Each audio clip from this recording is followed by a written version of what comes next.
Oui, je sais, il y a de la distorsion dans mon intro. Mais, par pitié, arrêtez cette torture. Tu parles d'un Sandman? C'était... C'était des nouveaux micros. J'étais pas habitué au niveau. T'avais qu'à vérifier avant. Mais je l'ai fait, ça me semblait bon. Je pensais pas parler aussi fort par la suite. Ouais, c'est ça, en fait, t'as une grande gueule. Il n'y a pas longtemps, je vous ai parlé de mastering pour le vinyle en compagnie de Félix Laliberté du Lab Mastering. Il avait été question à ce moment-là des usines de pressage avec lesquelles le studio de la rue Saint-André collabore, nommément le vinyliste, Drummond Vinyl et Precision Records à Toronto. Un peu avant ça, je vous avais aussi parlé des problèmes courants qu'on rencontre avec les disques vinyles qui sont, est-il besoin de le rappeler, un médium imparfait. Mais qu'en est-il exactement? Comment ça se passe réellement dans une usine de pressage? C'est ce que j'ai voulu savoir en me rendant au vinyliste à Québec récemment.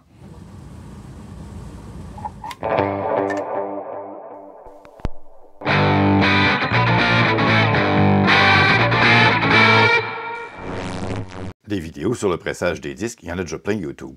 Ce que je vous propose aujourd'hui, c'est pas seulement une vidéo sur la beauté un peu archaïque du procédé, mais une incursion dans les grandeurs et misères d'une usine de pressage. Et vous allez voir qu'obtenir un beau disque vinyle qui joue bien et qui sonne bien... Mais qu'est-ce que ça veut dire, ça, un disque qui joue bien et qui sonne bien? Ben, ça veut dire d'une part un disque qui joue sans problème de lecture et d'autre part un disque qui a un bon son.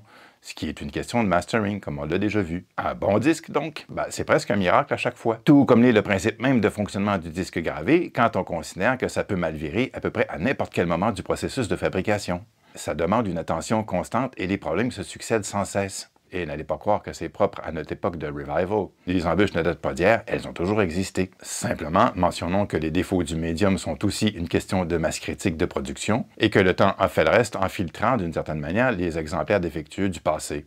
Pour le dire clairement, sortir 1000 exemplaires parfaits d'une seule traite, ça n'existe pratiquement pas. Ou pour le dire encore autrement, il peut y avoir des différences notables entre les exemplaires d'une même production. Dominique et Pierre-Luc Savard le savent mieux que personne, eux qui ont fait le pari d'offrir la meilleure qualité possible quand ils ont fondé le vinyliste en 2019. 6 ans d'une belle progression quand on considère qu'ils ont commencé en faisant des pressages de groupes locaux sur une seule presse et qu'ils sont aujourd'hui un des meilleurs pressing plants au pays et que leur réputation dépasse même nos frontières. Cette vidéo est donc aussi l'occasion de leur souhaiter un très joyeux anniversaire. Bonne fête le vinyliste! Mais qui sont donc nos deux fous de la galette? Présentation. Dominique et Pierre-Luc, ce sont deux frères passionnés de musique, bien sûr, mais également des collectionneurs fascinés par la qualité du support analogique et par sa valeur culturelle. Pierre-Luc a évolué dans le milieu des radios étudiantes, développant des liens très forts avec la scène musicale indépendante. Dominique s'est formé aux techniques de production musicale, se spécialisant dans la musique assistée par ordinateur, le mixage et le mastering, toujours en quête de la meilleure qualité possible. De 2015 à 2020, ils ont été à la barre de l'émission Le Tape Deck de la station CHYZ de l'Université Laval consacrée au rap boom-bap des années 90 avant de consacrer toutes leurs énergies aux opérations du vinyliste. Et croyez-moi, du temps et d'énergie, il en aura fallu. Parce qu'au-delà de la courbe d'apprentissage, presser des disques depuis les années 2000, c'est-à-dire fabriquer un médium de qualité dans un marché où il n'est plus dominant, ben, il faut avoir la foi.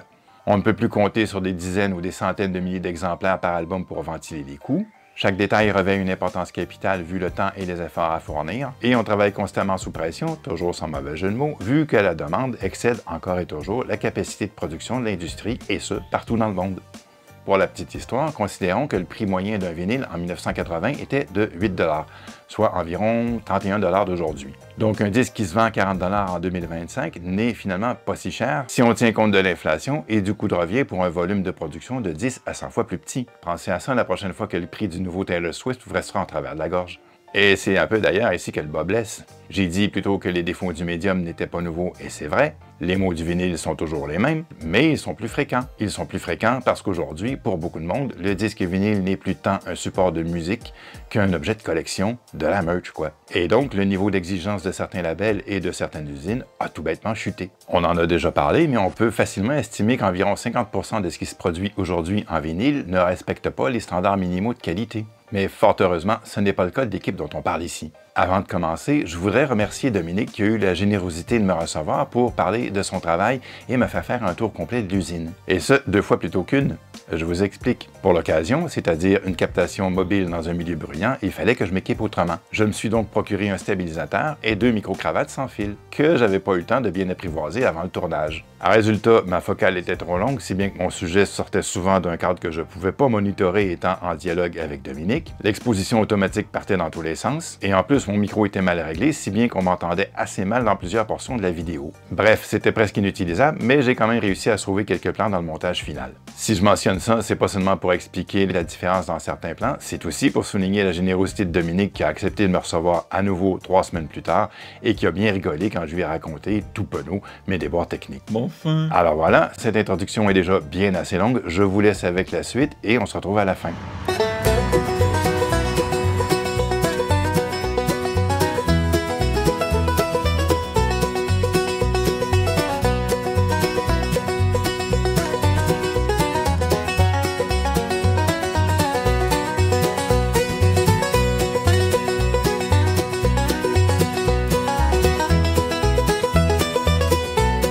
Là, je suis en compagnie de Dominique Savard, du Vinyliste, cofondateur du Vinyliste, avec son frère Pierre-Luc, c'est ça? Exactement. Et puis, vous avez commencé ça. Comment, cette aventure-là? Parce que, juste avant que tu commences, parce qu'il y a 10 ans, vous n'existiez même pas, puis aujourd'hui, vous faites vraiment partie des pressing plants qui comptent au pays. Oui. C'est une maudite belle progression. Comment c'est arrivé, ça? On est parti un peu de rien, je dirais, par la passion des vinyles, par des disques, la musique.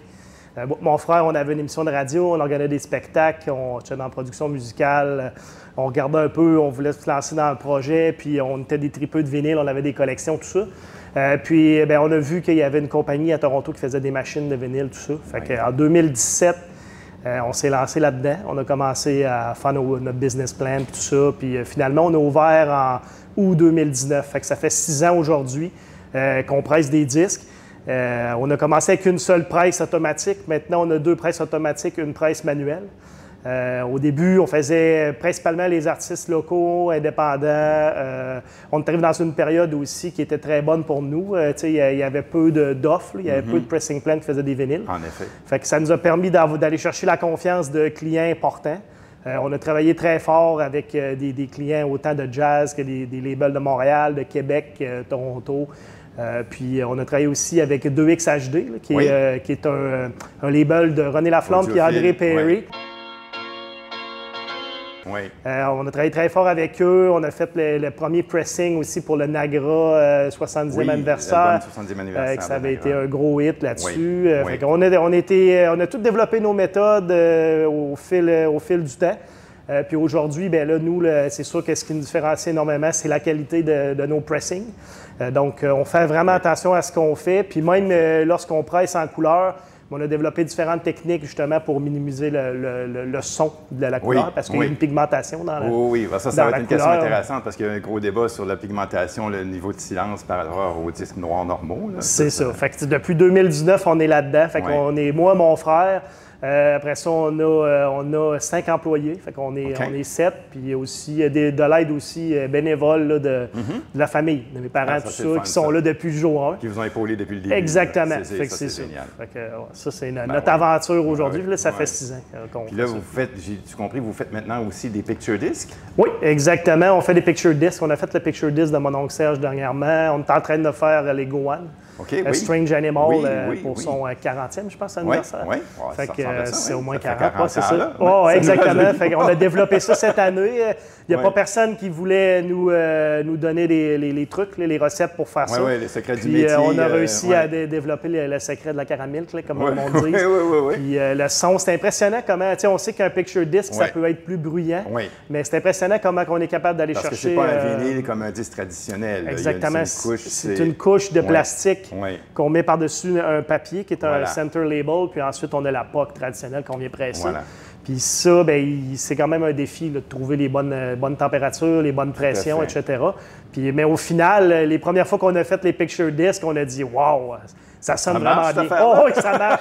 Fait qu'on a été chanceux dans notre aventure. Puis là, aujourd'hui, ben, on a encore 2-3 projets de Picture Disc, puis ça continue. Fait que c'est une nouveauté qu'on Puis vous avez un a bon lancée. feedback sur la qualité des Ouais, Picture Discs. exactement. Puis, Ouais, exactement. ça, c'est le fun, Puis ça. les Picture Discs, là, les gros enjeux aussi, il y a le son, Oui. mais aussi le flatness, Oui. parce que c'est des labels, puis le papier, Oui. le grain du Oui. papier travaille sur Oui, le il y a des flatness. matériaux différents. Là. Fait que ça Puis- prend des puis- techniques là, ouais, tout à pour fait. gérer tout ça. Que ça reste stable. Exactement. Dans le Ouais. temps. Fait qu'on a, Picture Disc, on a développé ça. On fait tous les effets splatter, les couleurs, les splashes qu'on appelle, color in color. Fait qu'on prend deux rondelles. Je te l'expliquerai un peu plus Oui, tantôt. oui. Proche de la manuelle, on prend des rondelles, on aplatit ça, puis ça fait des effets flyés. On a fait l'année dernière, d'ailleurs, Simple Plan, leur discographie au complet, pour leur 25e anniversaire. Oui. Puis, regarde, tu vois ici, il y a un box set là, de Simple Plan. Ils sont venus signer tous leurs coffrets ici. Fait qu'on a eu la chance de les rencontrer. C'est un projet qui était vraiment nice parce qu'on a fait 30 000 disques avec au-dessus de 26 variantes, donc plein d'effets, tout ça. Puis ici, c'est ça, on presse les disques, mais on va jusqu'au produit final. Ouais. Fait qu'à ce moment-là, nous, on fait juste tout le packaging, package, on fait imprimer, ouais. puis après ça, ben, ça s'en va dans les magasins. Fait qu'avec Simple Plan, ça a été un gros projet l'année passée.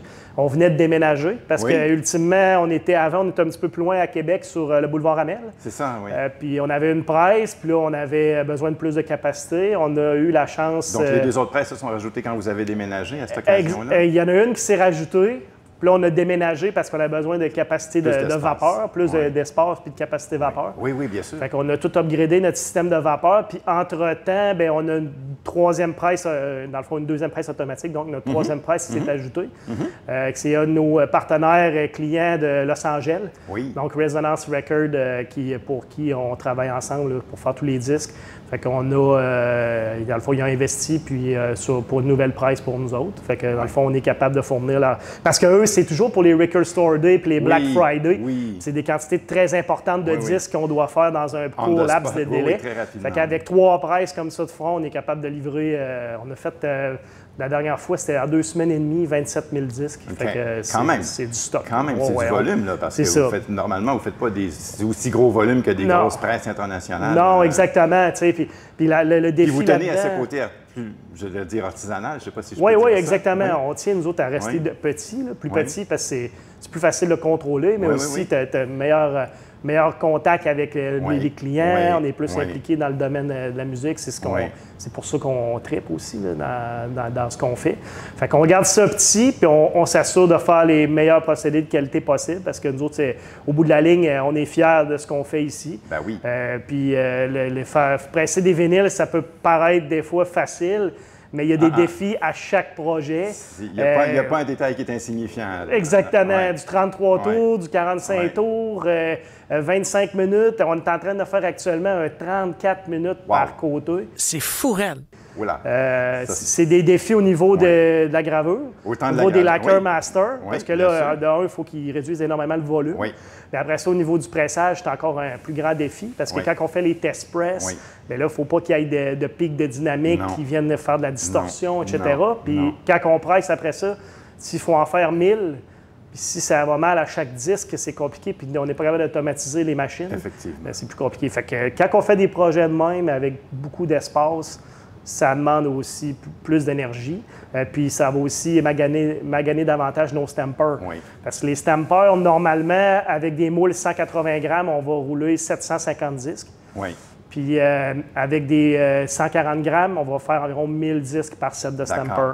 Mais si on y va avec Ça, c'est trop de contenu... attribuable à quoi, là, cette différence-là? Dans le fond, c'est la presse puis le poids qui est pressé OK. sur le disque. OK. C'est vraiment à ça. OK, tout simplement. C'est vraiment à ça. C'est physique, C'est vraiment versus le poids, la physique, là. chaleur, C'est ouais. ça. Le moule 180 Ouais. grammes, il est un peu moins épais puis il est capable de OK. contenir davantage de plastique. OK. Mais quand on presse là-dessus, ça fait plus mal aux stampers sur les côtés. OK, je comprends. C'est lui, parce que les stampers sont attachés sur la presse. Oui, oui, oui, oui. Puis Il y a c'est ça. comme une Fait que ceinture eux, sur c'est le ça. côté, Eux, ils vont finir par... en périphérie, puis il y a une partie centrale. C'est ça. Fait qu'ils vont craquer d'un côté. Puis là, si tu as en plus 30 minutes de musique, plus des 180 grammes, etc., là, ça va craquer encore Ça reste plus que c'est rapidement. mince, un stamper. C'est quelque chose de... C'est un très foil mince. quasiment, là. Là. Ben ouais, Ouais, ouais. c'est fait avec du nickel. Ouais. je vais montrer tantôt, Ouais, là, c'est ouais. vraiment mince. Là. Il y en Ouais. a des un peu Ouais. plus épais, mais Ouais. généralement... Il y a une rigidité à ressemble cause de la un petit- forme qu'il donne, ça devient un peu plus rigide, mais C'est sinon ça. c'est mou. Là, Oui, oui, vraiment, c'est mou. Ouais, c'est très mince. Fait que nous, on installe ça sur nos presses, 180 grammes, 140 grammes.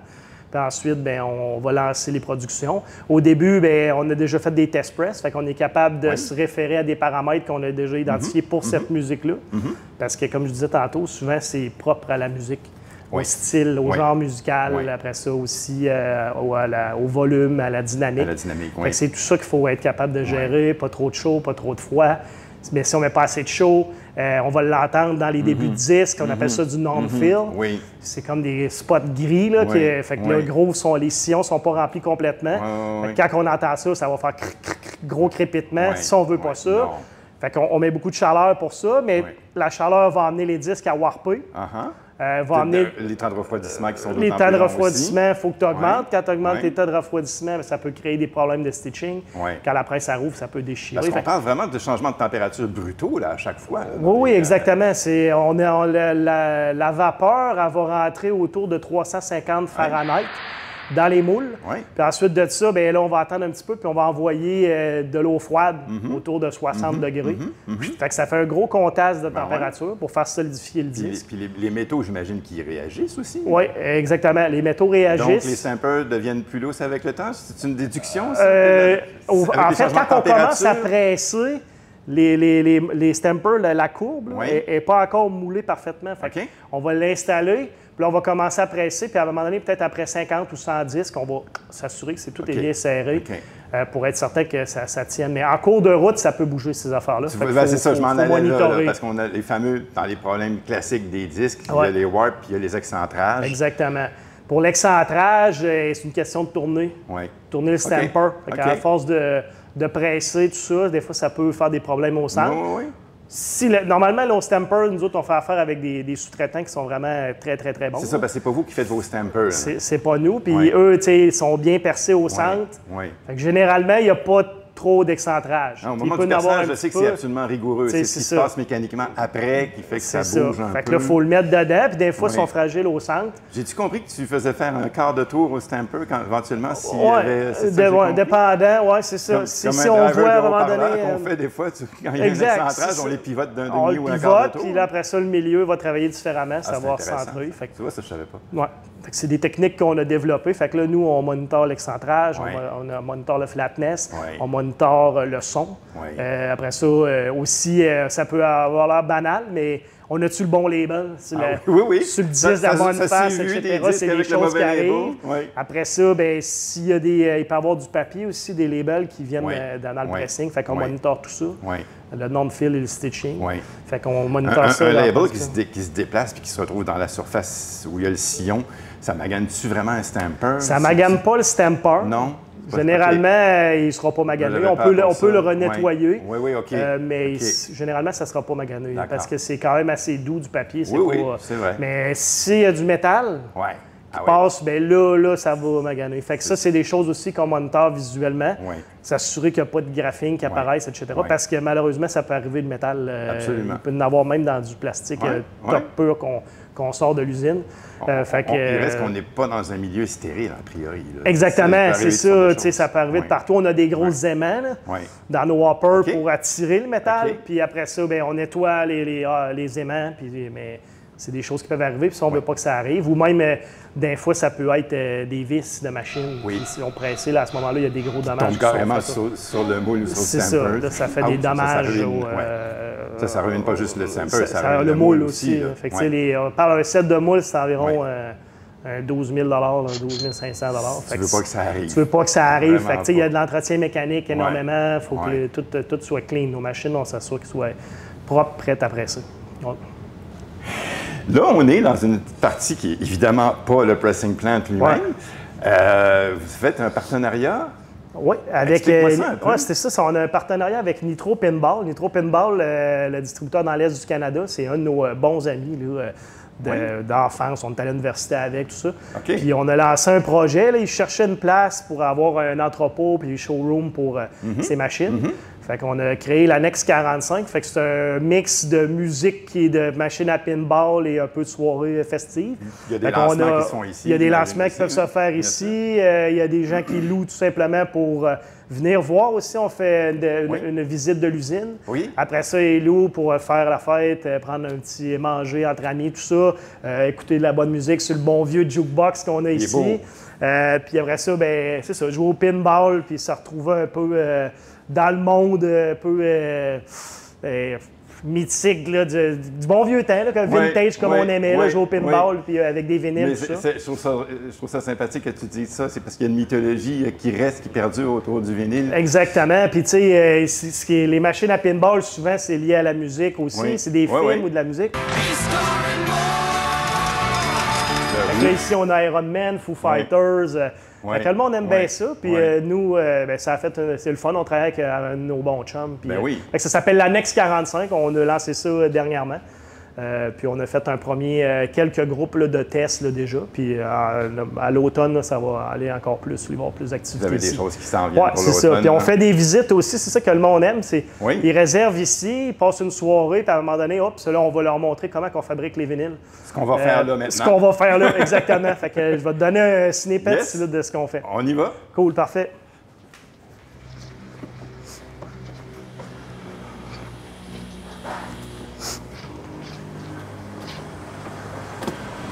On embarque dans la zone entrepôt. Fait que ici, ben tu sais, les vinyles, on s'entend, hein, c'est la première source qu'on a besoin, c'est les masters. Oui. Fait que ça va être gravé sur un lacquer master. Je pense que vous avez déjà fait une entrevue. Oui, une entrevue avec le Lab Mastering. Avec le Lab Mastering. Fait qu'on travaille avec le Lab Mastering, on travaille avec plein d'autres studios, Bernie Grundman aussi. Fait qu'on travaille avec tout ce monde-là. Nous, d'ailleurs, René de Two Times HD, on parlait tout à l'heure, il fait faire ses platings là-bas. Chez Bernie Grundman, exactement. Oui. Fait que, puis là, pour Resonance Record aussi, le jazz, Bernie est quand même très spécialisé là. Fait qu'on fait ça avec tous différents studios. Au bout de la ligne, les Lacquer Masters sont envoyés à notre fournisseur de galvanisation. Nous autres, on travaille principalement avec Mastercraft, qui est au New Jersey, qui est vraiment... On a une bonne relation avec lui, on a des bons échanges, on a développé des bons procédés, tout ça. Fait qu'on reçoit les stampers, ça ressemble à ça. Fait que ça, c'est... exemple, un sample de 2XH2. Justement. Fait que là, on reçoit les stampers comme ça. Ceux-là, on a déjà pressé avec, on les garde en backup. Tu vois, il a été... Là, il faudrait le nettoyer. Fait qu'on voit la matrice qui a été écrite, il a été très servi. Fait que lui, je ne penserais pas qu'on va le réutiliser, mais ça peut toujours être... Mais vous les gardez toujours en archivage de toute façon. C'est ça. Puis à un moment donné, on les jette, dans le sens que, tu sais, quand ça fait... la production est terminée, tout ça. Fait que ça, c'est le C'est que vous les gardez négatif. Combien de temps, en général, comme ça? Environ 1 an. OK. 1 an, autour d'1 an. Ça, c'est le négatif. Fait que, dans le fond, on appelle ça le stamper.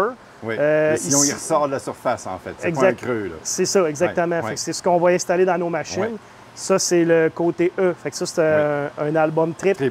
C'était Jaco Pastorius. C'est ça que j'allais dire, c'est le Jaco, oui. Oui, c'est ça, A, B, C, D, E, F. Fait que c'est un album triple qu'on avait fait pour 2XH2. Fait qu'une fois qu'on reçoit ces stampers-là, nous autres, notre travail, c'est de les examiner. S'assurer qu'il n'y ait pas de défaut, de graphing ou quelque chose qui se serait passé dans le transport, etc. Ensuite de ça, on va les nettoyer, puis on va faire un test press. Fait que le test press, c'est la première copie.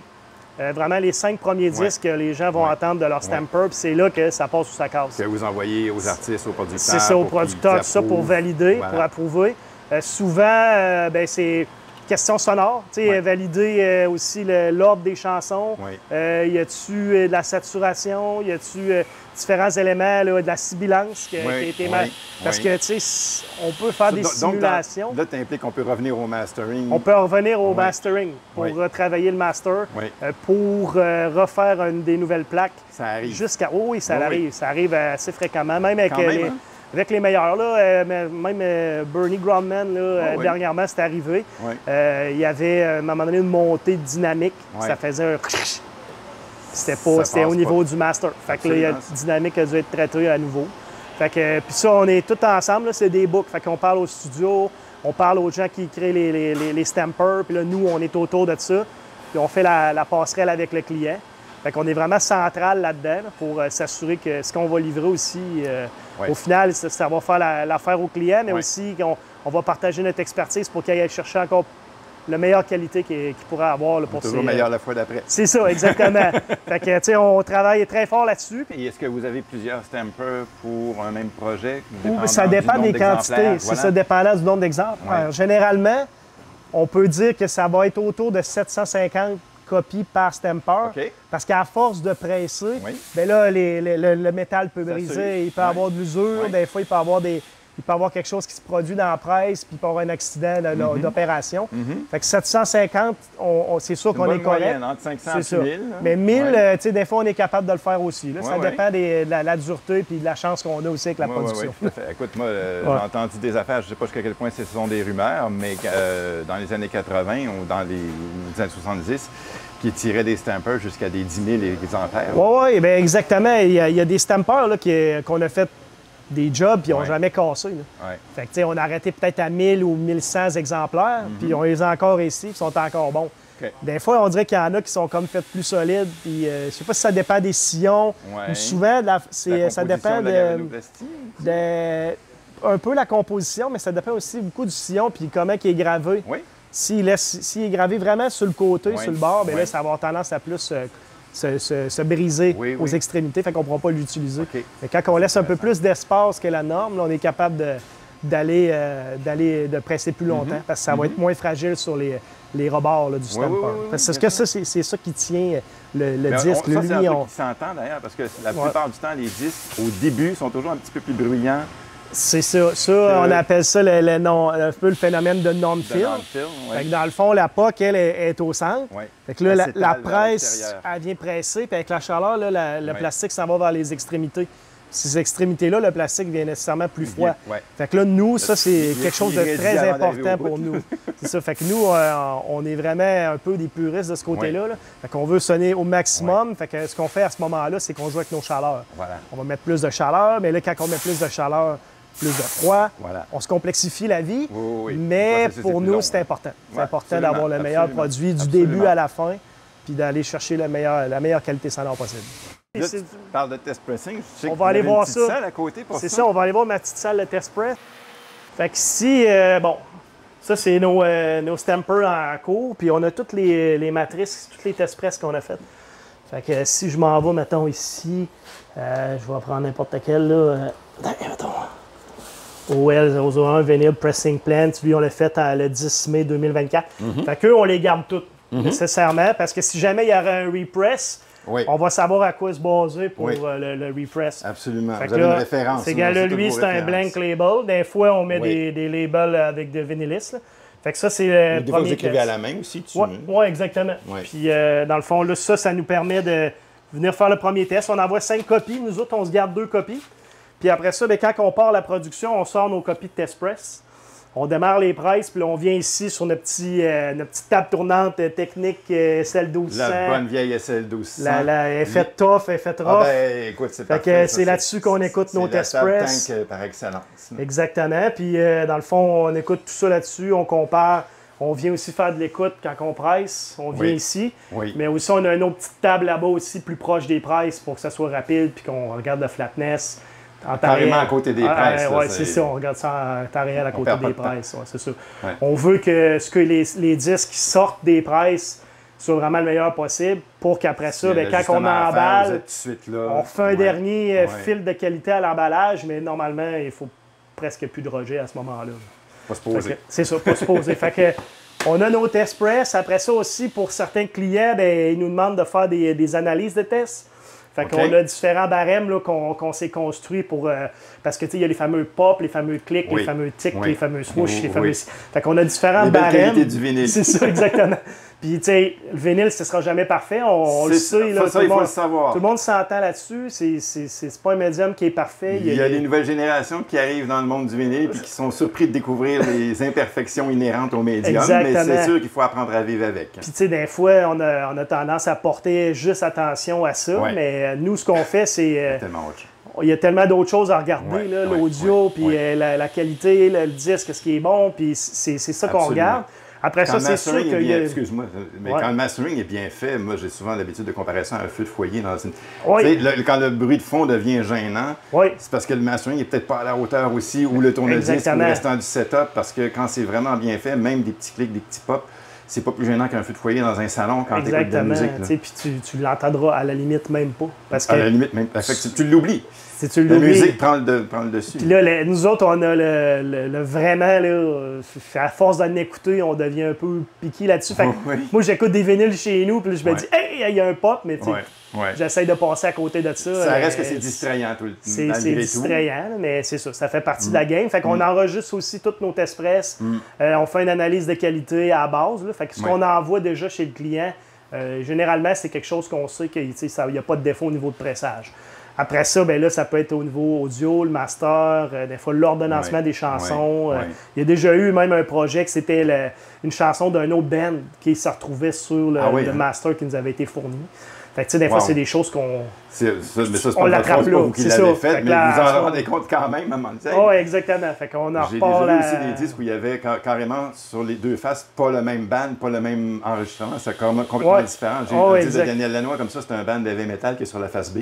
C'est facile de se tromper. C'est bien facile. Puis des fois, on presse là, pendant plusieurs heures, des longues heures. Puis moi, il y a des fois, là, les numéros se ressemblent, là, HLP 90, 72, 74. Ça peut arriver vite. Fait qu'on peut toujours en échapper un. C'est ça. Fait qu'on fait des checklists. On a des check-outs avec l'équipe aussi. C'est un travail d'équipe, les presses. On a nos presseurs qui opèrent les presses. On a aussi ceux qui checkent plus la qualité. Puis il y a moi et mon frère qu'on est plus au niveau superviseur puis de s'assurer que tout va bien parce qu'on a plus d'expérience. Bien sûr. Le knowledge, puis il faut le partager. Fait que ça, c'est un défi dans n'importe quelle industrie. Un bel esprit d'équipe, ça. C'est ça. Partager la connaissance, puis monter notre équipe, puis continuer à poursuivre, à bâtir notre entreprise. Fait que c'est ça. Fait que ça, c'est notre petite zone écoute express. On a aussi ça, c'est les Picture Discs dont on parlait tout à l'heure. Picture Discs, ça, c'était mon oncle Serge. Le fameux mon oncle Serge. Lui, il avait un blank avec un castor. Puis là, ici, les deux Gohan. Puis ça, c'est d'autres tests. Ça, c'est des Simple Plan. On peut en parler, là. On peut les montrer. Oui, il n'y a pas de problème. Quand on s'est parlé la première fois, on ne pouvait pas parler du mon oncle Serge encore. Oui, c'est ça. Là, on est en train de faire des Picture Discs pour mon oncle Serge. Je ne sais pas si on peut le montrer. Mais là, on peut. C'est officiel. Qu'est-ce qui s'est passé, celui-là? Ça, c'est un disque. Ça a été fait sur la manuelle. Puis il y a quelqu'un qui est allé déclencher la barrière de sécurité. Fait que la presse a arrêté, qui était semi-écrasée. OK, je comprends. Fait que c'est ça. C'est la même affaire pour lui, Simple Plan. C'est la même chose. OK, c'est pas un 10 pouces, ça, là. Ça devait supposé être un 12 pouces. Oui, ça aurait été un 12 pouces, normalement. Fait qu'on a du plaisir, on garde nos... J'aime le cœur brisé dessus. C'est ça. On garde des trucs qui nous donnent des souvenirs, puis qui nous rappellent que c'est pas toujours facile. En effet. De l'autre bord, j'ai même des disques avec des vis dedans. Oh, carrément. Ouais. On avait pressé des vis, c'est arrivé 2 fois, on a pressé des vis. Depuis ce temps-là, nos vis, on les valide. J'imagine. Ouais. Fait que ça, ici, c'est la zone d'assemblage. Fait que ici, David qui travaille avec nous depuis un bon moment, qui est en train de justement travailler sur les Go One, les Picture Discs de Strange Animal. Yes. Fait que David, lui, c'est notre dernier rempart là, avec l'équipe d'assemblage. Ils vont faire les dernières validations de qualité, ils vont regarder, ils ont l'œil fin, ils sont aussi minutieux dans les détails. Fait qu'ils sont capables de voir des choses. C'est ça, parce que ça peut arriver qu'on presse, puis il y a un petit plastique qui s'est intégré, puis là, finalement, ça, on va l'entendre, nous autres, on rejette. Fait qu'on est très, très rigoureux à ce niveau-là. C'est ce qui fait notre différence un peu. Là. Je pense qu'il y a bien des places qui les mettent direct dans les sleeves. Je pense que ça tombe de la machine. C'est slivé dedans, puis ça va dans le marché. Nous autres, on laisse ça reposer pendant plusieurs heures sur les tables, au moins 24 heures. C'est ça. Fait qu'on a des spindles avec des cooling plates. On met ça aux 5 disques pour les Picture Discs. C'est ça ce que je vois, là. Ils sont alternants, 5 par 5. 5 par 5. Quand on les boxe, on a différentes techniques aussi, parce que tout ça... C'est des côtés pour pas qu'il y ait une... C'est ça, pour la pression. Voilà, pour la pression. La pression des disques, tout ça. Fait qu'on suit ça, puis on suit nos rejets aussi, puis on essaie de s'améliorer. Puis après ça s'en va dans le camion, mais là, c'est plus... Oui, là, rendu là, dans les boîtes, le camion... c'est déjà arrivé qu'un transport perde même une palette. Fait que ça, c'est sûr qu'à un moment donné, c'est plus notre ressort. C'est comme ça qu'on les alterne en accordéon. Oui. Fait que c'est ça. Moins de pression. Absolument. C'est super. Fait que ça, c'est notre, Merci, David. notre zone. Fait qu'on fait des disques, plein de disques, des noirs, des couleurs aussi. Comme là, on est en train de faire l'album EP pour The President. Fait que ça, c'est un groupe United Kingdom. Ils sont basés au United Kingdom, ça pogne vraiment aux États-Unis. Fait que ça, c'est un effet Starburst. Tu vois, ici, il y a une croix. Je sais pas si ta voix, es-tu capable de la voir, la croix? Oui. Oui, je Fait que ça, on appelle ça un chemical etching. Oui. Fait que C'est dans quoi le le procédé fond, de ça? ça, c'est vraiment, c'est fait. Il y a un lacquer qui est utilisé, OK. puis on utilise un produit chimique pour faire la croix. OK. Puis ensuite, on fait faire les stampers comme de la musique. Mais OK, c'est juste d'accord. que. Puis qu'eux autres, c'est un EP. Fait que d'un côté, il y a de la musique en 45 RPM. OK. Puis l'autre bord, ben, c'est leur logo. Il est en 45 RPM aussi? Ben là, lui, tu peux pas l'écouter. OK, il n'est pas écoutable. C'est ça, lui, il n'est pas OK. écoutable. Mais ça, c'est quand même une grosse mode, là. C'est dans le mode, dans la musique alternative. OK. De faire des EP. Fait qu'ils mettent 2 tunes en vue de leur prochain album. Oui. Ils vont sortir plein de variants. Comme Oui, là, ça, oui, c'est oui, un oui, 550 oui. variants. Pochette avec une croix. OK. Tu sais, plein d'affaires OK. flyées. Des affaires de collectionneurs. C'est Le ça, côté de merch, l'affaire. là. Exactement. Ouais, ouais. Puis ça, en tout cas, ça a l'air à bien à l'œil. Puis nous autres, on travaille là-dessus avec nos clients là, pour s'assurer d'avoir les effets. On fait des tests de couleurs. On va tester différents éléments. Des fois, je veux du néon. Neon Green, OK, Oui, il y a oui. juste une usine qui en avait à Toronto. Oui. Maintenant, nous autres, on le fait. Fait que, on travaille avec nos fournisseurs de plastique, puis on fait développer nos couleurs, on fait développer nos plastiques. Fait qu'on est capable de faire bien les choses. Puis même, on travaille pour développer du plastique pour améliorer le son aussi, pour essayer d'avoir Oui. une surface noise qui est quand même Le moins de très bruit bon, malgré possible. qu'on Ouais. on est dans les couleurs. Voilà, c'est ça. C'est ça. Donc, la fameuse question des couleurs supposément plus brillantes que le noir. C'est ça. Fait que il y a le noir et le clear naturel. Oui. Le naturel, c'est Ouais. très bon, puis le noir Ouais. aussi. Puis après Ouais. ça, le clear, il y a déjà une petite tonalité, je dirais. Ouais. C'est comme Ouais. plus... la surface est comme un petit peu plus rugueuse. Fait qu'on Ouais. va entendre un peu plus les silences, là, l'aiguille Ben, frotter. Quand on C'est du intègre... carbone qu'il y a dans le vinyle noir. Oui, exactement. Ça a un C'est le côté carbone lubrifiant, là, cette qui aide affaire-là. aussi, exactement. Oui. Puis après ça, ben là, les couleurs, quand on intègre les couleurs, ben là, c'est sûr que là, ça peut devenir très, très, très noisy. Ouais. Fait qu'on gère ça avec nos fournisseurs de plastique pour Et s'assurer les d'avoir... pigments qui sont dedans. Oui, exactement. et Fait c'est qu'on bon. essaye La d'avoir chimie, de là. quoi qui ressemble au plastique naturel, Ouais. mais avec Ouais. des couleurs. Voilà. Fait que c'est ça, on travaille souvent avec les mêmes sortes de... Beaucoup de trial and essai, ouais, erreur, exactement, encore une de fois, plastique. là-dedans, Ouais, exactement. Fait que ça, c'est... On va aller voir vers les presses. Fait que là, ça, c'est notre usine où est-ce que nos presses sont installées. On a du plastique partout. Ça, c'est tous des sacs de vinyle. Ça, c'est toutes des couleurs. Fait qu'on a différentes couleurs. Tout est classé. Fait que pour se retrouver, savoir quand on a des contrats de 500 ou 200, bien, quelle couleur qu'on a. On propose des couleurs aux clients aussi. Ensuite de ça, bien, ça, c'est le bon vieux vinyle noir. Fait que ça ressemble un peu à des petites graines de café. Des petites pellets. Des petites pellets. Oui. Ça, c'est ce qu'on va mettre dans notre extrudeur. Fait que ça, ici, Ici. ça, c'est un hopper, puis c'est là-dedans qu'on va mettre le plastique. J'aurais dû te montrer l'autre, mais ouais, c'est là-dedans qu'on va aller mettre le plastique. Puis ici, ça, c'est chauffé. C'est un procédé d'extrusion. Il y a une vis qui tourne comme ça, qui fait sortir la matière. Oui. Puis la matière, elle vient jusqu'ici. Là, ils vont avoir une poque. Fait que c'est cette poque-là, dans les manuels qu'on prend, puis on va mettre dans la presse. Puis on va installer le... Ben là, elle est cool down. Faudrait que je te la montre. Fait que là, tu sais, on va mettre un label comme ça. Voilà. On va mettre notre Une poque, poque. on va mettre l'autre label. Voilà. Puis on va faire start, puis ça va presser. Puis ensuite de ça, ben, on va faire le découpage du disque. Je peux t'appartir, puis on l'essayera tantôt. Ben oui, oui. Je disais pas On non. va faire un warm-up. Fait que ça, c'est notre procédé manuel. Ça, c'est la presse automatique. Fait que c'est le même Donc, principe. on voit la formation de la poque qui se fait ici comme l'autre, mais qui s'en va Le même directement principe. dedans. Fait que là, ici, on a 20 de recyclé, 80 de vierge. Fait qu'on on a développé des procédés de recyclage qui sont très efficaces. Ça nous évite toutes les graines. C'est quasiment du pur. Oui. Fait qu'on est capable de réintégrer nos déchets. Puis grâce à la Ville de Québec, on a fait un projet en avec gardant eux. une bonne qualité. C'est ça l'idée, j'imagine. Exactement, Oui. c'est ça. Puis, fait que celle-là est automatique dans le sens qu'elle va faire sa poque. Elle va partir puis elle va aller se faire presser. Puis là, mais là, gérer les automatiques, c'est un autre monde. Comme là, on voit, elle vient me bugger. On va aller d'abord l'autre. Parce que ça, c'est un projet qu'on fait qui est quand même très tough, là. OK. C'est 35 minutes de musique. Fait que c'est un peu ce que j'expliquais tantôt. Fait que là, à ce moment-là, 35 minutes de musique, c'est un enjeu pour le pressage aussi automatique. Je comprends. Fait qu'il faut ajuster nos paramètres en cours de route parce que ça va coller sur le stamper, en haut, en bas. C'est fou, raide. La décision est difficile à comprendre. OK. Probablement que c'est question qu'il ne voulait pas faire 2 disques ou que c'est un repress. OK. Qui avait déjà été fait comme ça dans le temps. Ah, OK. Fait que là, il voulait juste faire un petit tirage OK, je comprends. pour remplir la demande. Oui, c'est vrai qu'effectivement, il y avait des pressages à l'époque de facilement plus de 30 minutes. Fait que c'est ça, c'est un vieux pressing qu'on fait. Ils voulaient faire la même chose. Un peu dynamique. Mais on s'est entendu pour dire... Ouais. Ah, et c'était... Quand même, hein? Oh, et c'est Bernie Grundman qui a fait la gravure de ça. Quand même. Fait que c'est le seul qui voulait faire ça. Il y a du métier, le bonhomme, pour accepter de faire un truc comme ça puis dire on va sortir de quoi avec ça. Là? Exactement.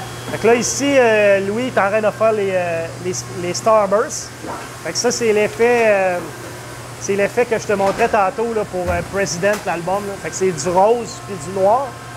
Fait qu'il va venir injecter graduellement un verre de rose, puis un petit peu de noir, un verre de rose, un peu de noir pour faire des effets de transition dans la machine automatique. Fait que là, elle a refait le même procédé. Là, tu vas l'avoir à l'œuvre. Tu vas sortir.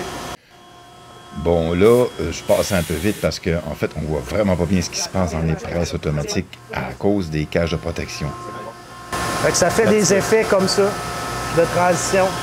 Fait que ça, lui, le disque, il est prêt. Fait que ce qu'on fait, c'est on fait une analyse là, rapidos, une inspection visuelle. On voit que tout est beau. Puis après ça, ben, on va la mettre sur la pile ici. Eh, mais partez pas, hein? On va voir tout ça beaucoup mieux tout à l'heure avec la presse manuelle.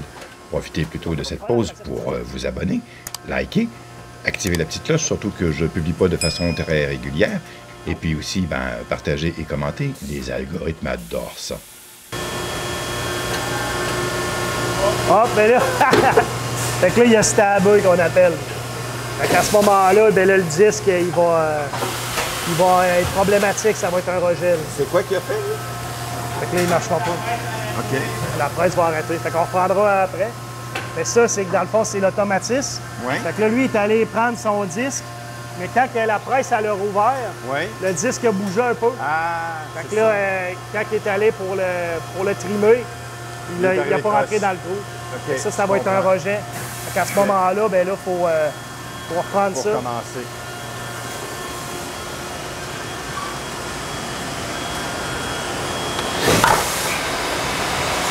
Regarde ça. Ça ne marchera pas. C'est scrap. Fait qu'on va recycler ça plus tard. Fait que lui, je peux le sauver. Ah ben c'est bon.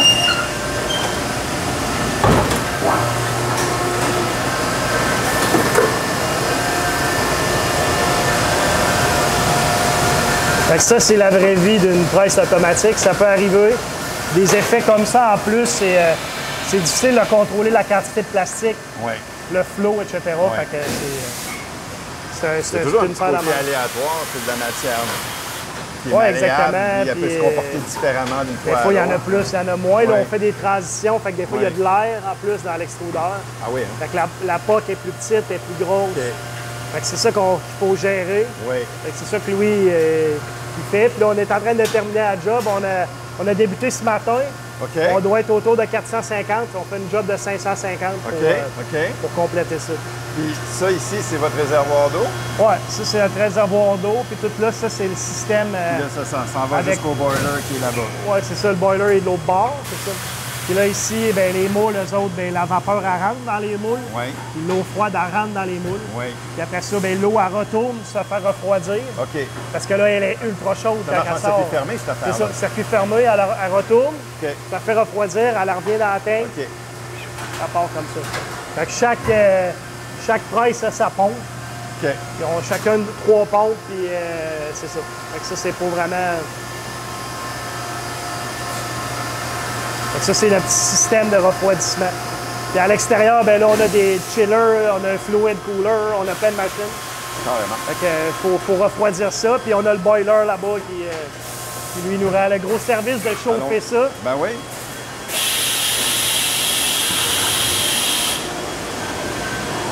Fait que ça, c'est la bouilloire. Fait qu'elle elle chauffe la place. Ici, c'est tout le temps chaud là, au niveau de la production. C'est toujours des températures.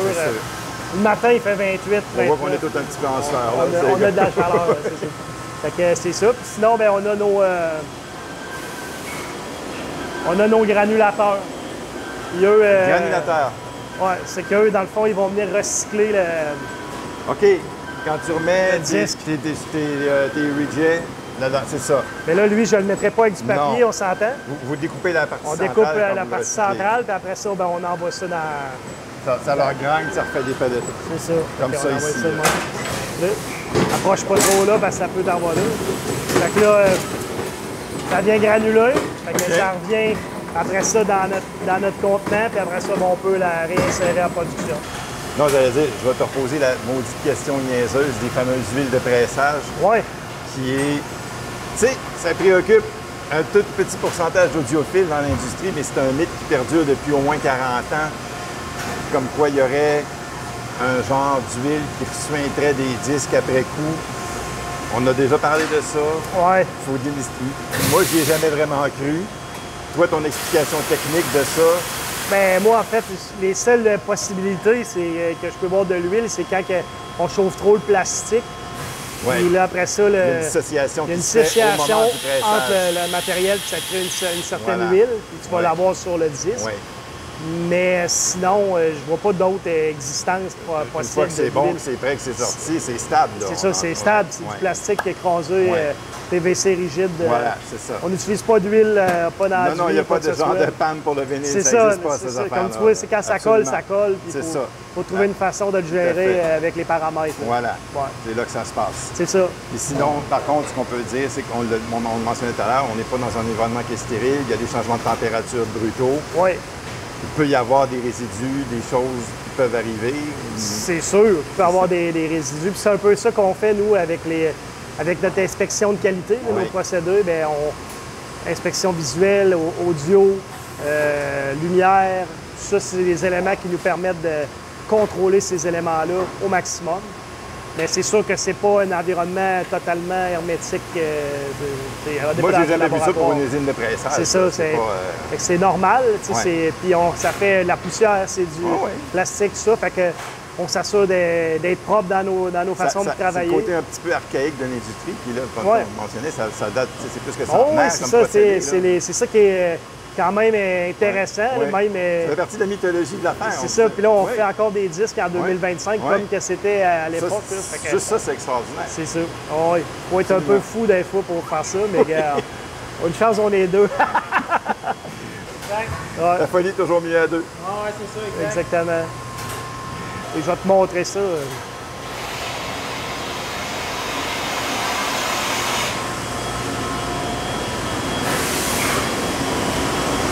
On va le mettre de l'autre côté.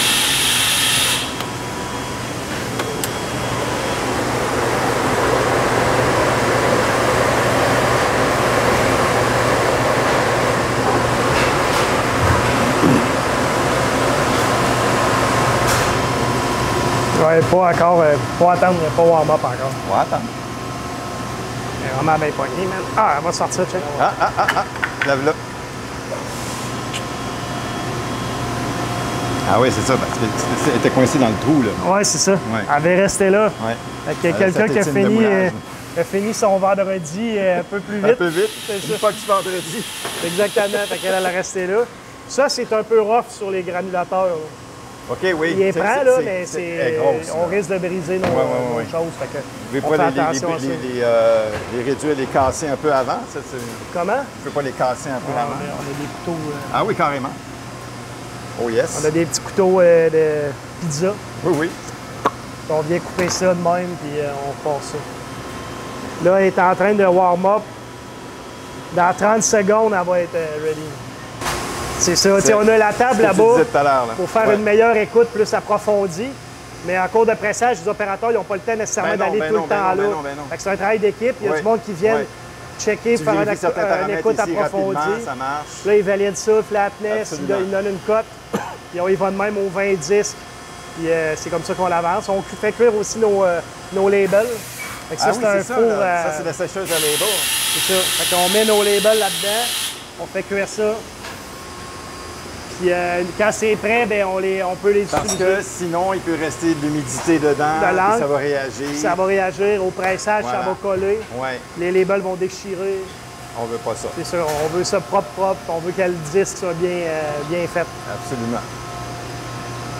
Fait que là, je vais pouvoir te montrer et commencer à... Oh! Elle sort. Fait que là, dans le fond...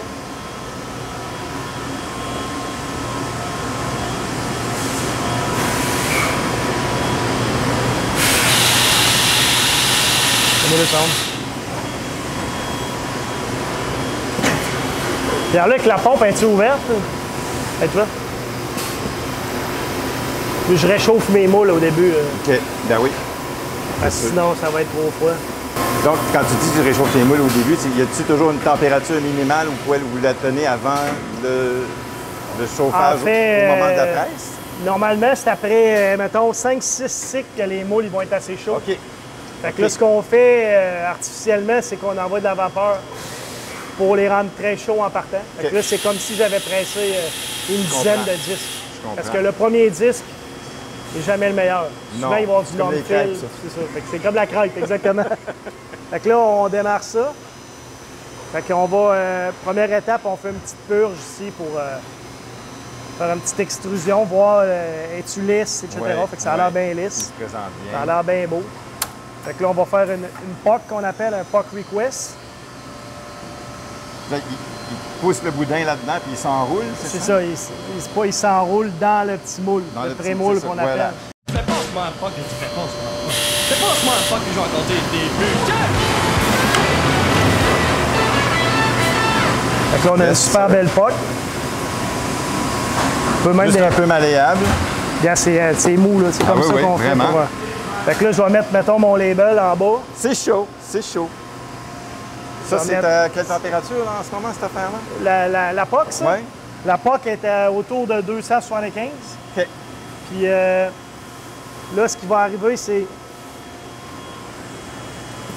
Elle va se faire presser. Faut pas t'approcher trop proche parce qu'ici, on a une sécurité. Ah, OK. Si tu t'approches trop, tu vas faire une galette comme tantôt. C'est ça que tu veux pas. Fait que là, dans le fond, lui, il va... Là, elle se réchauffe, elle préchauffe ses moules. Puis une fois qu'elle est prête, elle va presser. Fait que là, elle envoie de la chaleur. Puis elle continue un peu. Puis après ça, elle va se mettre à envoyer du froid pour refroidir le disque. Là, on voit, là, on voit le plastique qui dépasse. Oui. Lui, il risque d'être difficile à trimer. Parce qu'il y en a beaucoup. Il y a beaucoup de plastique. Okay. C'est ça, je vois. Probablement que je l'avais un peu surchauffé au début. Oui. Fait que c'est ça. Au début, quand on démarre les machines, c'est toujours ça. On réadapte un peu nos façons de faire en fonction de la journée et du projet. Là. Fait que ça, c'est les fameux moules. Oui. Fait que ça, c'est des moules 180 grammes. Donc, ça permet d'avoir les disques un peu plus épais. Ça conserve davantage. C'est la masse du moule qui fait Oui, c'est ça, exactement. Oui. Fait que ça permet de garder davantage le plastique à l'intérieur. Nous, on aime bien travailler avec des moules 180 grammes. OK, oui. Et après ça, même là... pour un vinyle qui n'est pas 180 grammes, oui, c'est ça. Même, oui, c'est ça. Il y a moins de changements, tout ça. Oui. Mais quand on n'a pas la contrainte 180 grammes, et là, à ce moment-là, on peut mettre de la chaleur, on peut mettre plein d'autres affaires. Puis nos disques, ils vont faire autour de 165 grammes pour des 140 grammes. Oui. Tandis que les 180, on va travailler un petit peu plus fort, mais ils vont faire 180, 185, même 190 parfois. Wow. Mais c'est vraiment des... Jusqu'à 200 grammes, en fait, on peut... Oui, c'est ça. Mais les 200 grammes, une des problématiques, c'est le non-fill. Oui. Parce que là, tu veux garder beaucoup ta chaleur. Oui. Fait que là, il faut que tu gères tes pressions, tout ça. Fait que c'est complexe quand même pour ça. Fait que là, regarde, c'est là, le trimmer... Quand même propre. Il a trimé un beau disque. Fait que... là, tu vois, lui, il était pas cuit, mon label. Fait que ça a fait un petit peu de... Ah oui, il y a un petit ripple dessus, une petite affaire. Ça serait un 140 grammes probablement. OK. Fait que quand on commence toujours la production, on fait un ou deux disques comme ça. Une fois que ça c'est fait, bien là, on est capable de lancer en production n'importe... Ici, là, généralement, c'est des 200-300. OK. Quand c'est des splatters, bien, on n'a pas le choix de les faire ici. OK. Comme là, on a une job de 2000, bien, on va se taper 2000 splatters. Fait que les splatters, c'est qu'on va prendre la... Donc les splatters, c'est toujours sur la manuelle.